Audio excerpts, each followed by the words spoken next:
Olá! Qual é o valor que Deus, o Criador, dá para a vida humana? Este mandamento nos coloca em uma fronteira entre a vida e a morte.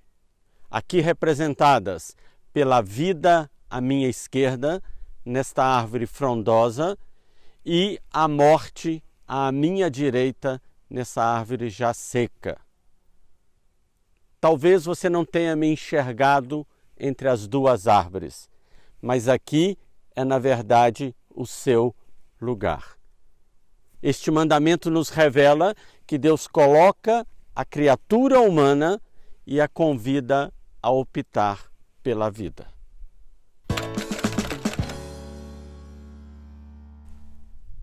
Talvez você esteja me enxergando agora, e mais ainda, talvez você esteja se enxergando nesta fronteira especial entre a vida e a morte.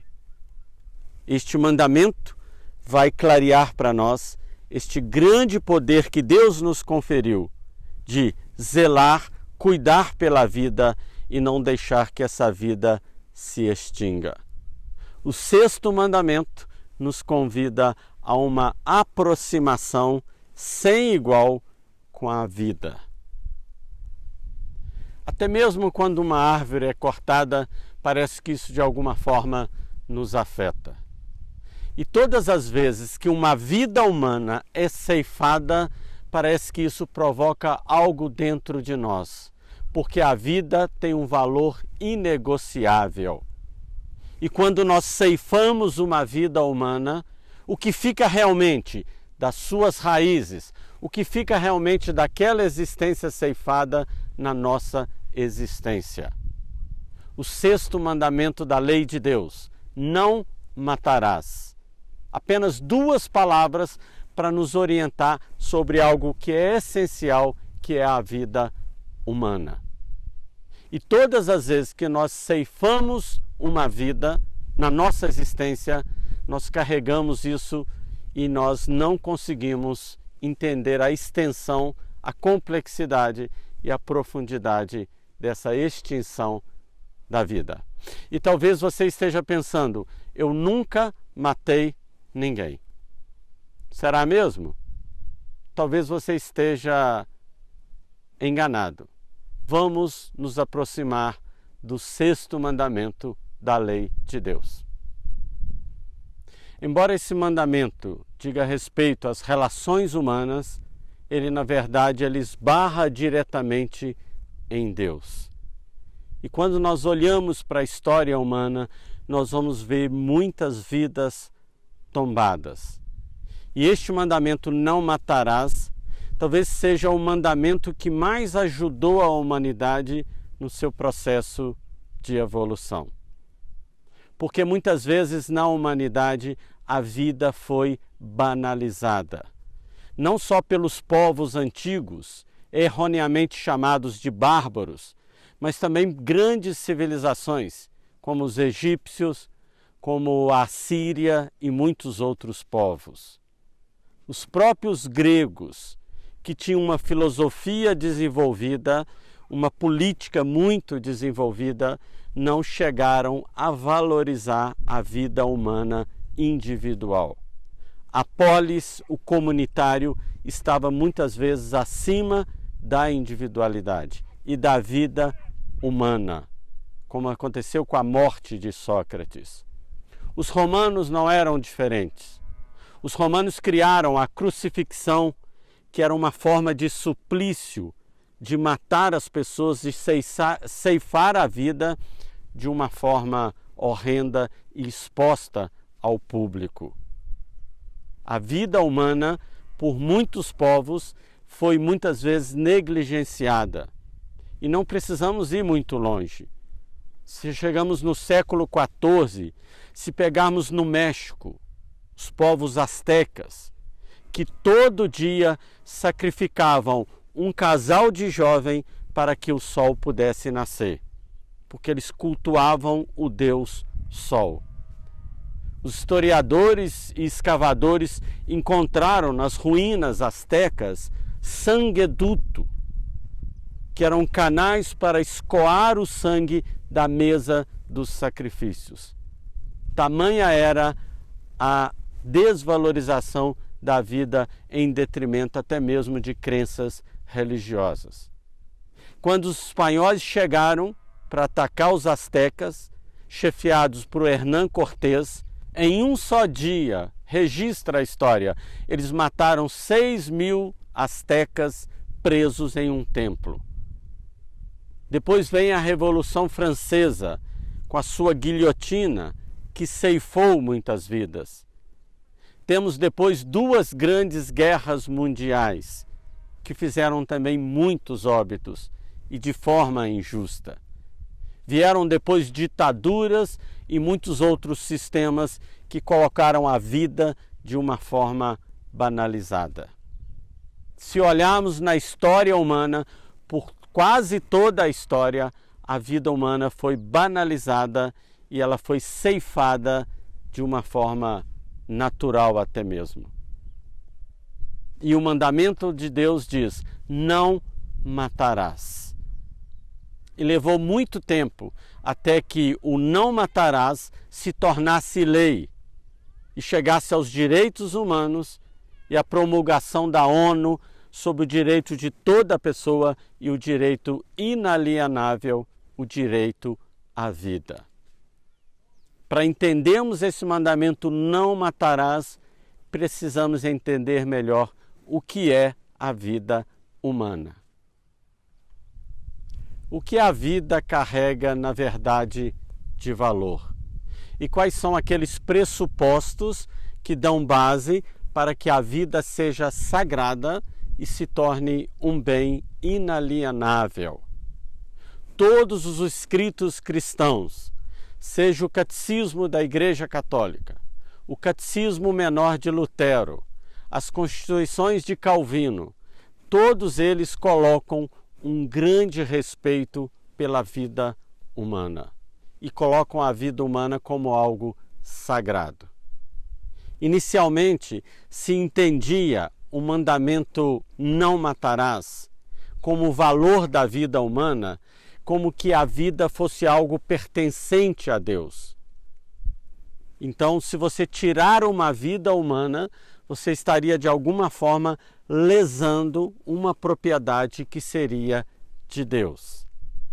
Com o tempo foi se compreendendo que, na verdade, o mandamento, ele diz que não só a vida humana é propriedade de Deus, como também a vida humana tem um valor em si mesmo. É assim que falamos no dom da vida. A vida humana, ela não só participa da vida de Deus, como a vida de Deus também participa da vida humana.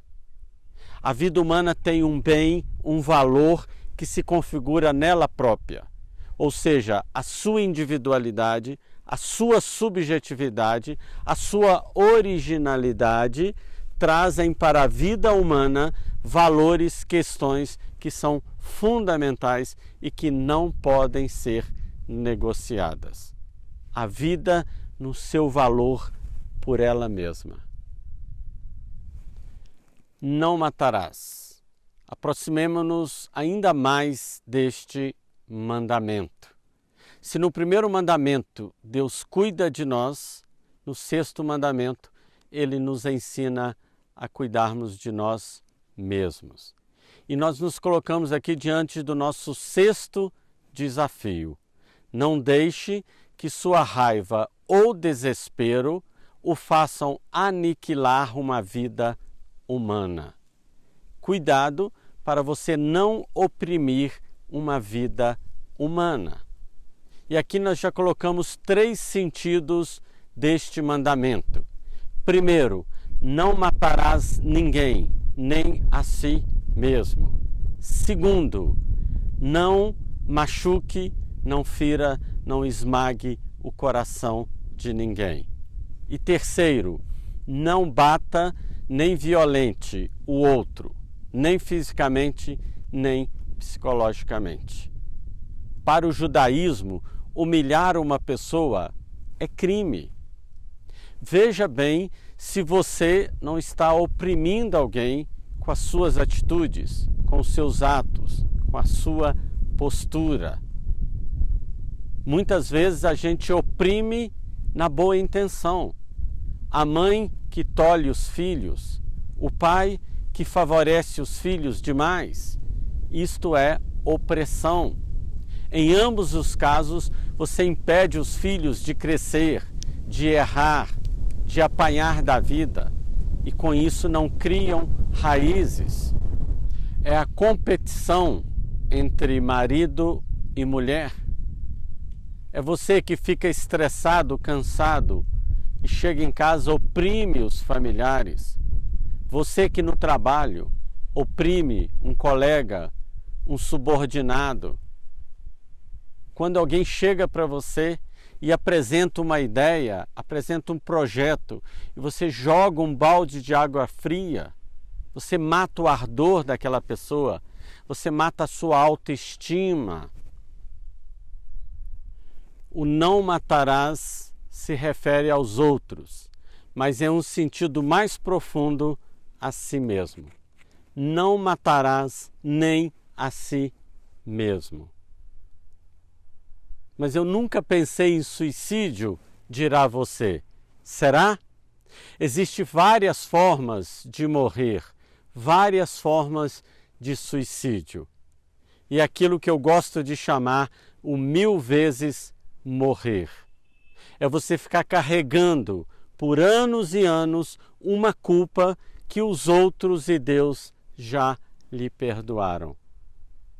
Há muitas vezes uma forma de suicídio que é lenta, que é sutil e que coloca a pessoa em níveis de perigo. Uma baixa autoestima sustentada por anos e anos se torna um suicídio programado, até mesmo sem saber. As pessoas que eu oriento muitas vezes descobrem-se em suicídio, até mesmo sem saber. Então, o mandamento, ele se coloca também como a proteção da nossa própria vida. Não se mate. Não matarás. Veja quais são as pequenas e grandes coisas que você pode fazer para proteger a vida. Olhe para os lados.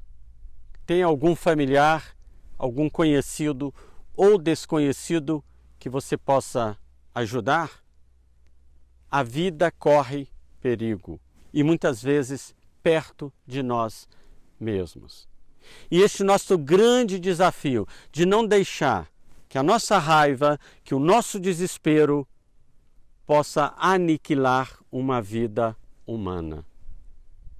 Quantas pessoas você matou hoje, além de você mesmo? Muito mais do que uma provocação, este mandamento nos coloca de cabeça no verdadeiro valor da vida humana. E no Antigo Testamento, Javé se coloca como o Deus da vida. Javé se coloca como o grande amigo da vida. E no Novo Testamento, Jesus Cristo passa a sua vida dando a vida a todos aqueles que ele encontra. Na verdade, Jesus Cristo é a personificação do não matarás.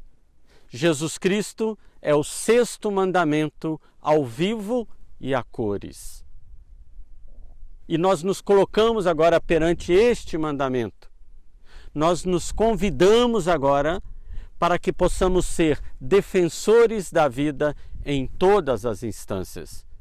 Porque é o próprio Deus que coloca a vida no último patamar. Ela está no topo das coisas mais importantes. E nada existe que seja mais valioso do que a vida humana. Por isso, quando esta vida humana corre perigo, quando esta vida humana está ameaçada, todas as leis caem por terra. Porque a primazia é da vida, e vida em abundância. Converta-se, convença-se do grande valor da vida humana, da sua vida, da vida de todos que circundam a sua existência. A vida é a menina dos olhos de Deus. Viva a vida!